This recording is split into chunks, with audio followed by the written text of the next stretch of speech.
All right, everybody, welcome to Math with Grace. Today we're going to be working through Math 7, Book 702, Lessons 11 through 15. Lesson 11 begins on page 42, and it's titled, Using Digit Sum to Check Your Multiplication. It says here you can check multiplication by reversing the factors and multiplying again, but that takes just as long as the original multiplication, and you have just as many chances of making a mistake. Using digit sums to check is easier and quicker, and it should catch most of your wrong answers. So the digit sum of, we're taking 435 times 187. The digit sum of the first term is 3. The digit sum of the second term is 7. 3 plus 7, 3 times 7, is 21. 2 plus 1 is 3. So the digit sum of the answer of this multiplication problem should be 3. Okay, so then we come down here and after we did our multiplication, and we can cancel the 8 and the 1, right, because they add up to 9. And we can cancel the 4 and the 5 because they add up to 9, and therefore the digit sum of this is 3 as well. And since it matches our expected digit sum, then we know our answer is correct. Now, what happens if we've made a mistake? If checking shows a mistake, narrow down where the mistake was made by first checking each partial product using digit sums. If all of the partial products check out right, you may have added wrong. Once you know where the mistake was made, you can find it more easily. So 672 times 87 is what we're working on here, and this is what the book got so far, right? That's a mistake, but we'll get there. So 672, its digit sum is 6. 87's digit sum is 6. 6 times 6 is 36, which gives me a 3 plus 6. So 9 is the digit sum of the multiplication problem. But when we add up our digit sums here, we only get an 8. So obviously there's a mistake somewhere. So what they do first is take the first product. So the first product is 672 times 7, right? So that changes this digit sum because it's just one digit anyway. So 6 times 7 is 42. 4 plus 2 is 6, okay? Then they added up this digit sum, which is the product of that multiplication, and they have that it is also 6, and so this first row is done correctly, okay? Then we're going to check the product of 672 times 8, okay? Well, 6 times 8 is 48, 4 plus 8 is 12, 1 plus 2 is 3. So the product sum should be a 3, or the digit sum should be a 3. Here is the product of that, okay? And if we canceled out our 9s, we get 5 plus 7, which is 12, okay? 1 plus 2 is 3. So those match up. So the answer must be down here, okay? The mistake is here when the adding was incorrect. 4 plus 0 is 4. 0 plus 6 is 6. 7 plus 7 is 4. 4 plus 3 is 7 plus 7 is 14. You're supposed to have carried a 1.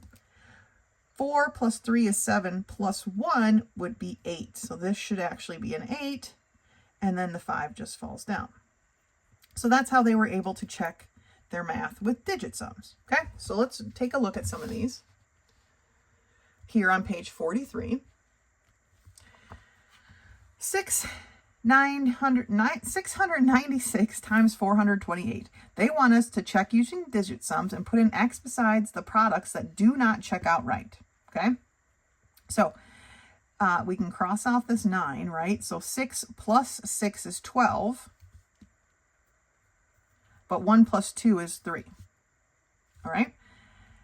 428, I can't cross anything off on that one, so I just have to add them up. 4 plus 2 is 6. 6 plus 8 is 14. We can put a little 14 right here. 1 plus 4 is 5. Now, 3 times 5 is 15. 1 plus 5 is 6. So our product, based on our digit sums, should have a digit sum of 6. Let's take a look down here. I can cross off this 9, and I can cross off the 2 and the 7 because they add up to 9. And then I just have 8 plus 8 plus 8, or 8 times 3, which is 24. 2 plus 4 is 6. So because this 6 is equal to this 6, then we have our answer correct. All right, looking at part B, we have 326 times 114. We can cross off our 3 and our 6, and so our digit sum here is a 2. And down here I have 1 plus 1, which is 2, plus 4, which is 6. 2 times 6 is 12. 1 plus 2 is 3. So that's what we're looking for our digit sum to be. Let's cross off, let's eliminate our 9s, right? 7 and 2 make 9. 3 and 6 make 9, so we are left with a 4. So obviously we have a mistake somewhere. A mistake that we need to figure out. Now, they don't have it broken down like this, so the mistake has to be here. Our answer is not right. Okay? All right. Let's take a look at 254 times 48. We can cross out the 5 and the 4 because 5 plus 4 is 9, so the digit sum here is 2. 4 plus 8 is 12. 1 plus 2 is 3. 2 times 3 is 6. So the digit sum of our answer should be a 6. Down here we have a 9. But we can also cross off this 5 plus 2 plus 2 because 5 plus 2 plus 2 is 9. And we're left with a 1. So definitely not correct. Okay, let's check this next one. 4,314 times 89. For this first part here, we can cross off the 4 plus 4 plus 1 because that's a 9. So our digit sum is 3. And down here we can cross off that 9. So our digit sum is 8. 3 times 8 is 24. 2 plus 4 is 6. So our digit sum here for our answer should be 6. Let's take a look at our 9s. We can cancel that 9. We can cancel a 6 and a 3. And then we just look like we have to add everything back up. So 3 plus 8 is 11. Okay, this is 11. 3 plus 8. 1 plus 1 is 2. 2 plus 4 is 6. So this one is correct. All right, now for down here, we need to actually figure out where the mistake actually is. All right, so first we need to get started figuring out our digit sums up here, right? So we can cross off this 9. 3 plus 7 equals 10, so the digit sum here is just a 1. We're going to put it in a circle just like they were labeled up here, okay? This is equal to 9, but also this is equal to 9. But remember, we can't cross them all off, so this is just going to be a 9. All right, we can cross off that one, but we have to save some numbers, okay? 1 times 9 is 9, so the digit sum of our answer should be a 9. Now, let's figure out the digit sum of our answer and see if it matches before we even dive into all this, okay? So, let's see if we can cancel anything. Well, 3 plus 3 plus 3 is 9, and 1 plus 8 is 9. So right now, the digit sum down here is 5. So obviously, we have a mistake somewhere, okay? So I'm going to erase my checks so that we can see it very clear. And there is a mistake somewhere. So now we need to figure out where is our mistake. Let's start first with this first row here, okay? We have a 6 and a 3 we can cancel out. So 2 plus 5 is 7. So the digit sum of this row is 7. To get that, we would take this first, which is a 1, and this 7, right? Because it's just the 7. So 1 times 7 is 7, so that row is correct. The digit sum down here is 8 plus 8, which is 16. 1 plus 6 is 7. All right? Now, to see if that's correct, we take the top digit sum, which is a 1, times it by this one, which is a 2. And so it should be 2, but this is a 7. So here is where the error lies. So starting with our 2, 2 times 9 is 18. We carry the 1. 2 times 7 is 14. So this should be a 4. We carry the 1. 2 times 3 is 6. Plus 1 is 7. I think it says to put an X, but basically these two spots are incorrect. Okay. So again, because we figured out it was this row, that's here. Our 0 is here because we're skipping our 7, right? 2 times 9 is 18. The 8 is good. Carry the 1.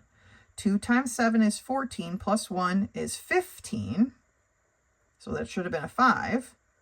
You carry the 1. 2 times 3 is 6. Plus 1 is 7. That should have been a 7. This should have been a 7. That should have been a 5. Now we're going to check this last row just to make sure there's no errors there. Okay.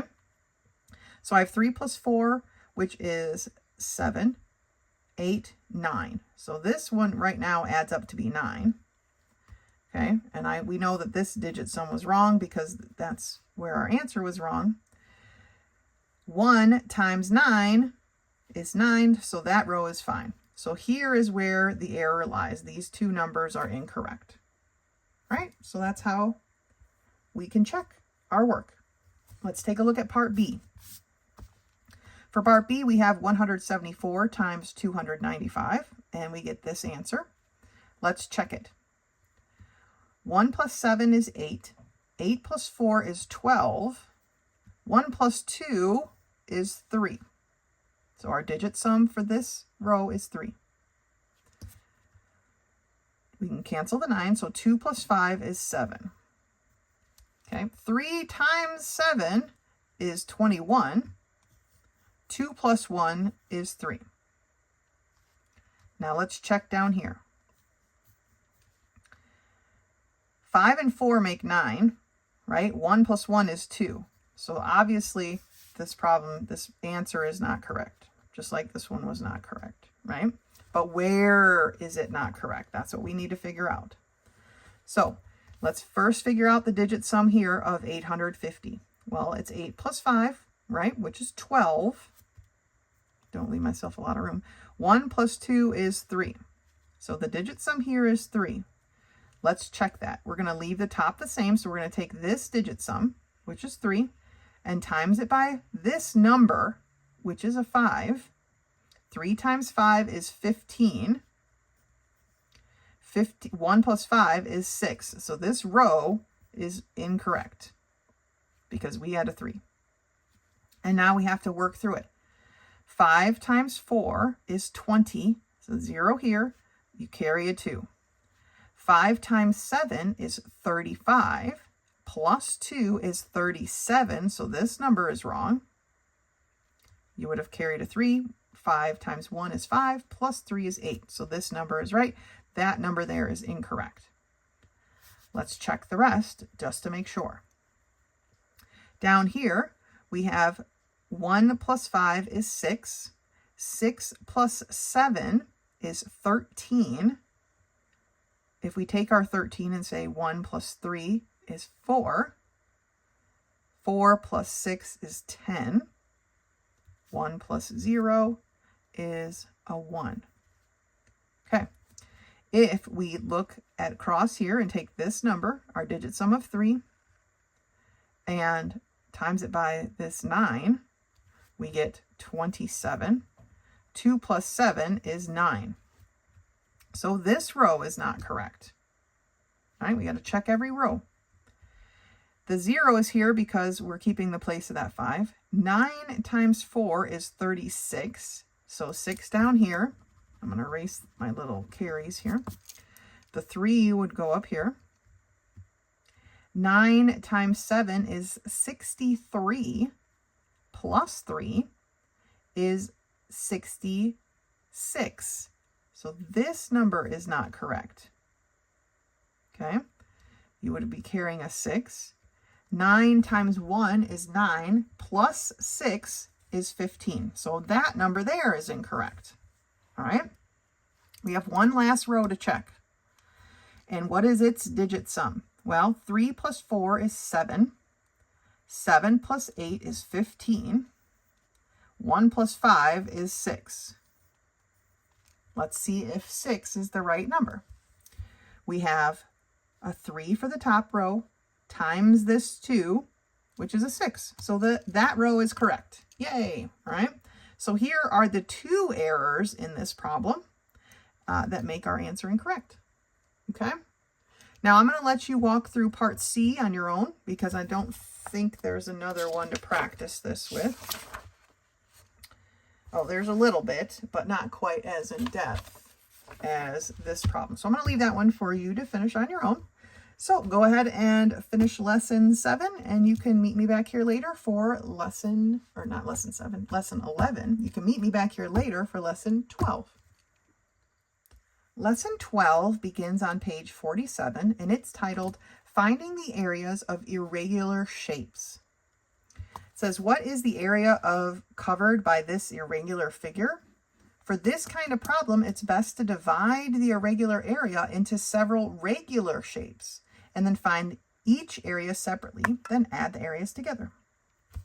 Now, as you can see, they have split it in 2 different ways. Either way is totally fine. And honestly, if you had made this a square right here and broken it into 3 shapes, that would have been totally fine too. Okay. The number of shapes that you break this down into is up to you. I like to label my shapes like this. I would call this shape 1 and this shape 2, so that when I'm solving, I can keep track of what I'm doing. They just called it the left and the right, or the top and the bottom. I like to label them 1 or 2 or 3 or 4 or whatever is necessary. Since these are both rectangles, we simply multiply the length times the width and the length times the width of each, which happens to be the same. And then we add those 2 things together. So this is going to be 200 feet squared, and this one is 200 feet squared. Oh. And then we add those 2 things together to say that the whole shape is 400 feet squared. Now, of course, even if they split it this way, it's going to be the same because it's the same shape. Okay. So the size total is always going to be the same, no matter how many pieces that you break it into. All right. Okay. Let's turn the page. Now, for the example here at the top of page 48, we read that Mackerel Construction built a house with a driveway on a 1/4 acre lot and seeded the rest with grass. How many square feet had to be seeded with grass? So basically, we want to know how much grass is there. We don't want the house or the driveway. Okay, so we had to figure out the area of the whole yard, okay, which is here, the area of lot, right? I would have called this number 1, shape number 1, cut this one in half, shape number 2, and then shape number 3. So the area of the whole lot is shape number 1.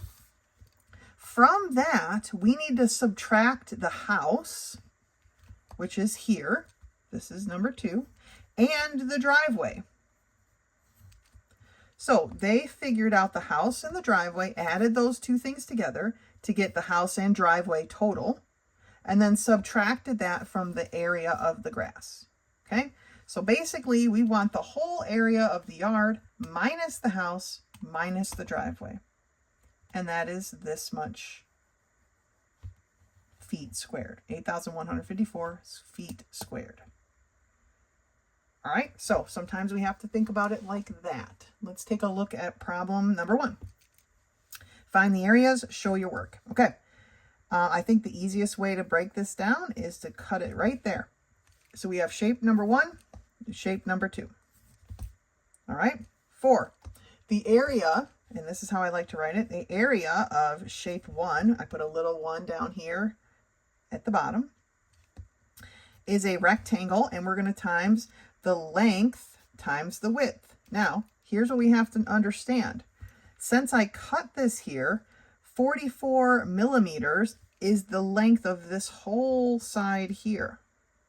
but I only want the length from here to here, right? I only need this length. So we have to realize that this part here that we're cutting off was 11 millimeters. So this part here is 44 minus 11 millimeters, or 33 millimeters. So the length of 33 times the width of 22 is what we're looking at, okay? So the area of my shape number 1 is going to be 33 times 22, which is 726 millimeters squared. The area of shape 2 is a square. We know that because this side is 11 and that side is 11, so that side is 11 and that side is 11.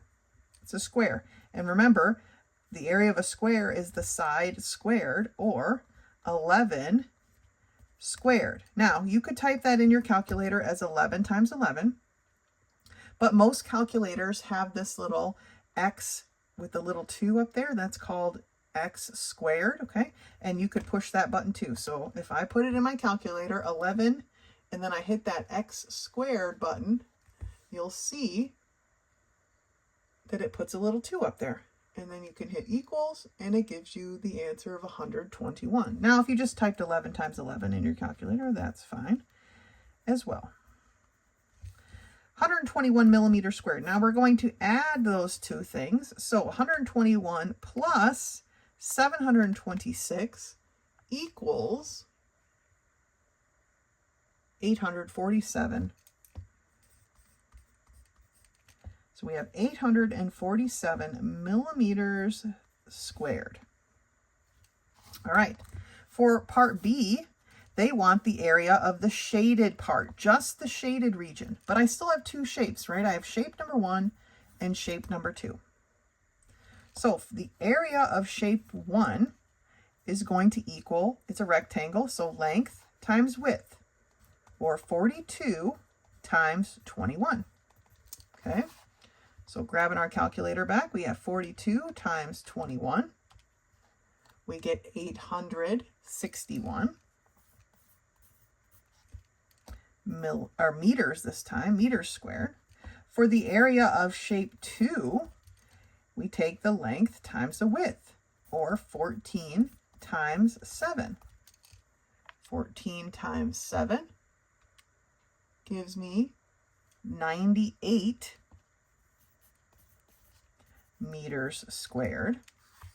And we're going to be subtracting this, right? We want the area of the shaded region. So the area of this big space minus this blanket or whatever window in the wall, right? So if we take 861 minus 98, we get 763.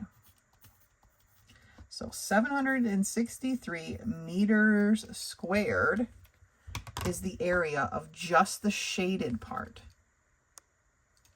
All right? Okay. So areas, again, just like we've been doing, just make sure you are reading the directions and solving for the parts that they want. Sometimes we just have to break it into 2 regular pieces and then add them together. Sometimes we have to subtract a chunk. All right? That's it for lesson 12. Go ahead and finish the We Remember, and you can meet me back here when you're ready for lesson 13. Lesson 13 begins on page 52, and it's about subtracting negative integers. All right? And this has always been kind of a tough subject for some people. They have over here on page 53 some little boxes here that help explain it. I don't really feel like it's the best explanation all the time, but it's because I use too many signs. So if you're taking 8 minus a positive 3, they want you to add the opposite. But what I want you to really just think of instead is really that it's just 8 minus 3, okay? But if you have negative 8 minus a positive 3, you have negative 8 minus 3. right? We don't need to mark a positive number as positive. It's redundant and it gets people confused, okay? So really this is just 8 minus 3, okay? Here, though, is where we have a bit of a sticky widget, right? It is 8 minus a minus 3. Now, in math, we cannot have a minus minus. And how I like to write it, because I think it is easy to follow, is instead of a minus minus, which we're not allowed to have, I make it into a giant plus sign. So it's just 8 plus 3 instead of 8 plus 3. It's just too much, right? 8 plus 3 is 11. Where we have negative 8 minus minus 3, I still can't have a minus minus. So this becomes a plus. And so it's a negative 8 plus 3. We went down 8 and back up 3, which got us to a negative 5, right? The difference between these two is 5. 8 is the negative number is larger than the positive, so it's going to be a negative answer. Okay? So let's do some of these together. Number 1 is done for us, but let's take number 1A, let's take a look at B. So we have 13 minus minus 9. Can we have a minus minus in math? No. Okay? So we are just going to change this to a plus. 13 plus 9 is 22. Okay? Next problem. Negative 7 minus 6. So this is the same as negative 7 minus 6. We went down 7 and down 6 more.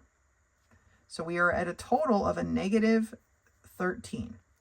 Since they have the same sign, we can just add the two numbers together to get 13 and then put that sign out front. So negative 13.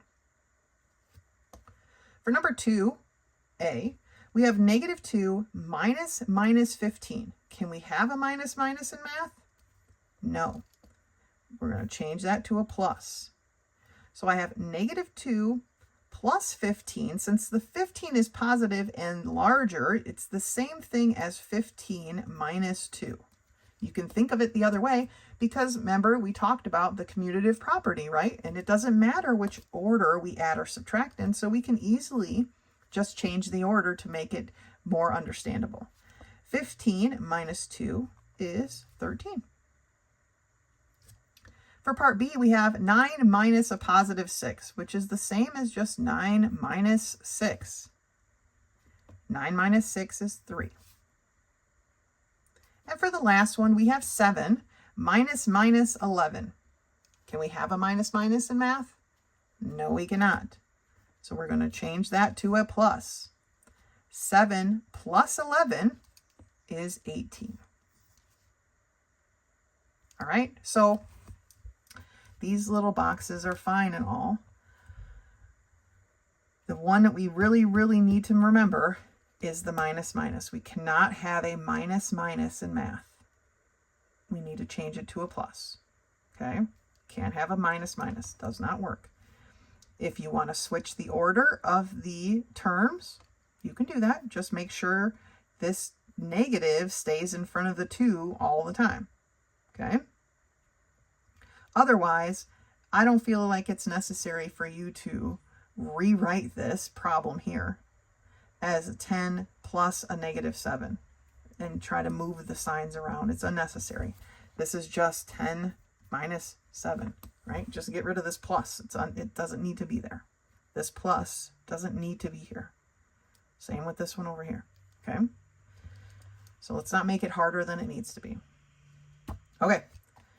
Finish the We Remember for 13, and when you're ready, meet me back here for lesson 14. Lesson 14 begins on page 58, and it is titled Adding, Subtracting, and Multiplying Mixed Measures.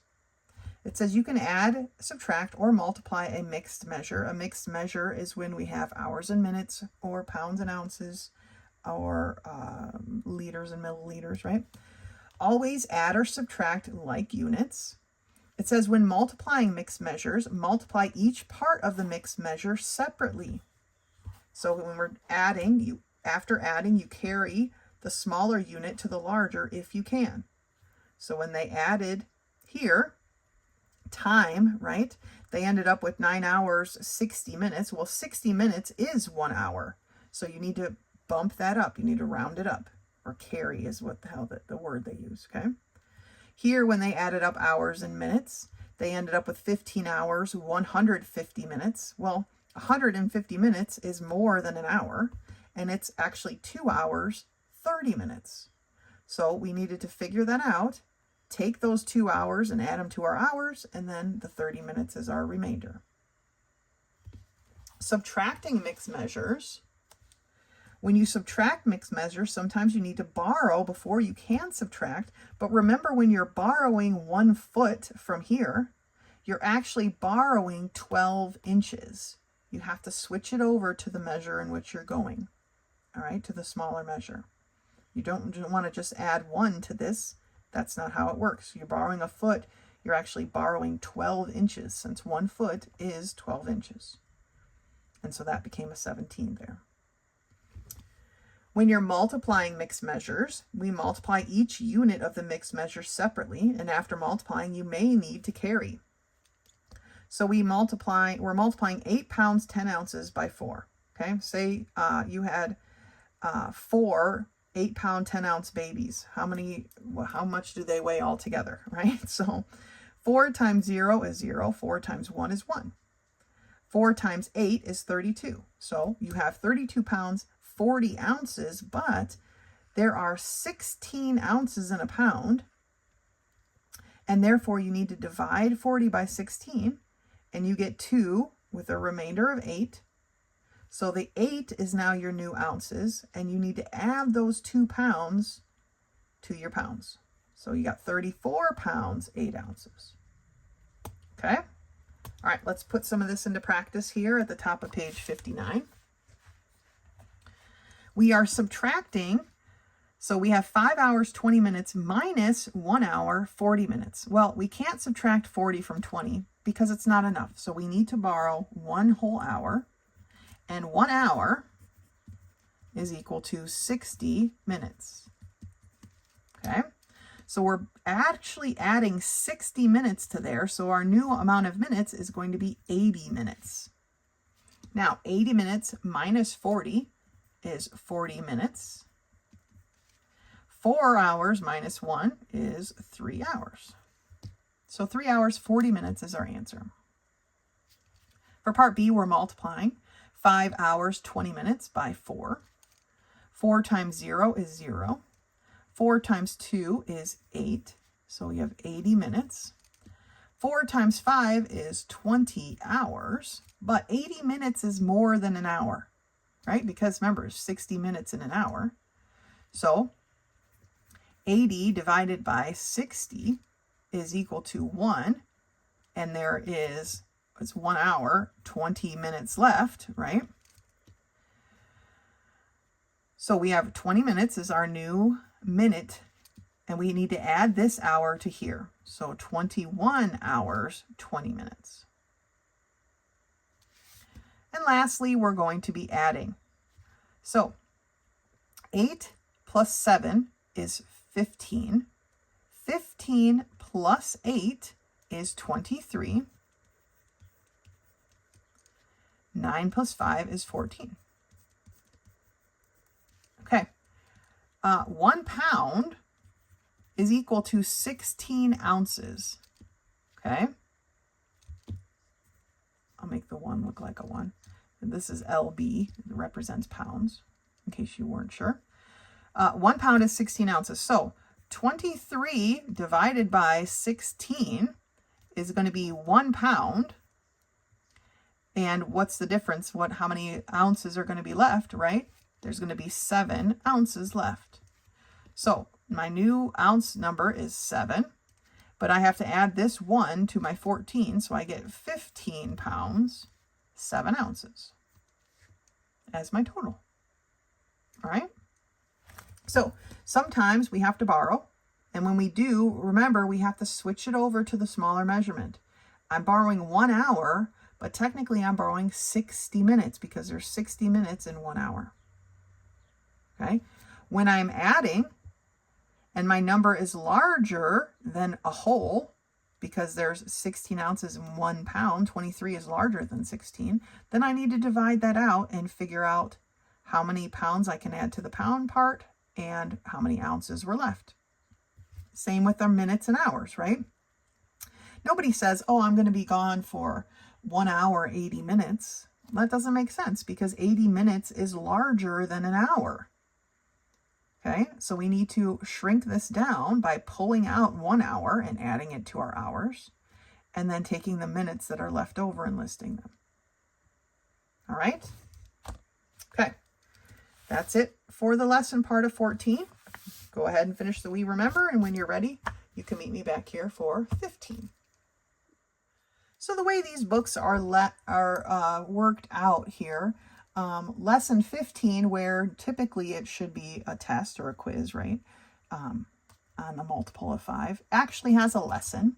And so however you want to work it at your home, you can take a day to do this lesson and then take the test on a Monday or whatever. But if you want to finish this whole section of lessons in a week, then you might have to double up and do 14 and 15 together, or whatever 2 lessons you feel are appropriate to do together of this week. So that Friday you can take your test, or maybe you do lesson 15 on Friday and then take your test, however you're comfortable, okay? So lesson 15 is about percent equivalents for thirds and sixths. I have a hard time saying sixths. Sometimes I call them sixths, sixths, okay? So it says, remember, to change the remainder into a fraction of a percent is what we're looking to do. So here's how that's accomplished, okay? When we divide, we have 1/3 as our fraction, and we are trying to figure out what is the percentage of 1/3. What is that as a percent? Well, we take 1 divided by 3. And as you can see, they have started doing that, and this is a repeating decimal. It will be 0.333333 forever and ever, amen. Okay, but to get out of that loop of repetition, this is our remainder down here, right? We're going to put our remainder over our divisor, which in this case is the 3. Okay, and so it's 0.33 and 1/3. Which is where we started in the first place, right? To change that over to a percentage, we're going to move our decimal in 2 places, and we get 33 and 1/3%. All right? When it comes to the fraction 2/3, 2 divided by 3, we get 0.6666 repeating forever and ever. To stop that, we find our remainder of 2, and we put that over our divisor, which is 3. So it's 0.66 and 2/3. Moving our decimal to make our percentage, it's 66 2/3%. Okay, now the 2/3 didn't go anywhere, right? It's still there. These last 2 are a little bit different. When we have 1/6, 1 divided by 6 is 0.16. 161616. The 1 and the 6 repeat forever and ever, amen. Okay, so we find the remainder after our 6, which is 4, and we put that over our divisor, which is a 6. But 4/6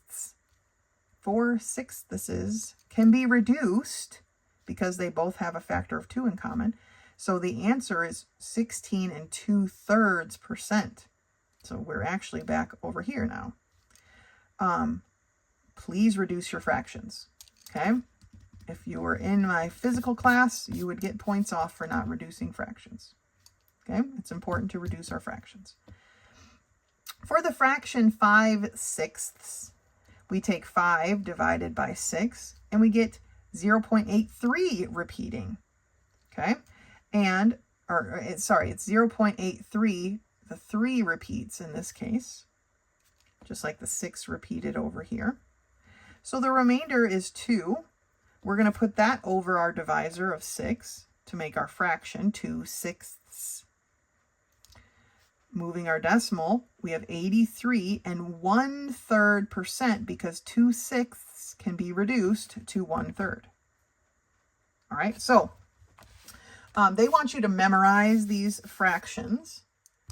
I'm not really about that life, okay? So while memorizing is great, and for those of you that memorizing comes easy, then that's fantastic. For those of you who it doesn't come easy to, then let's not panic about memorizing things.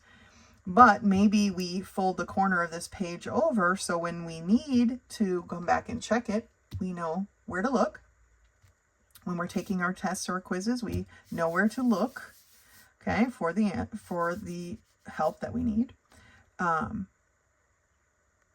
But memorizing it, that's up to you.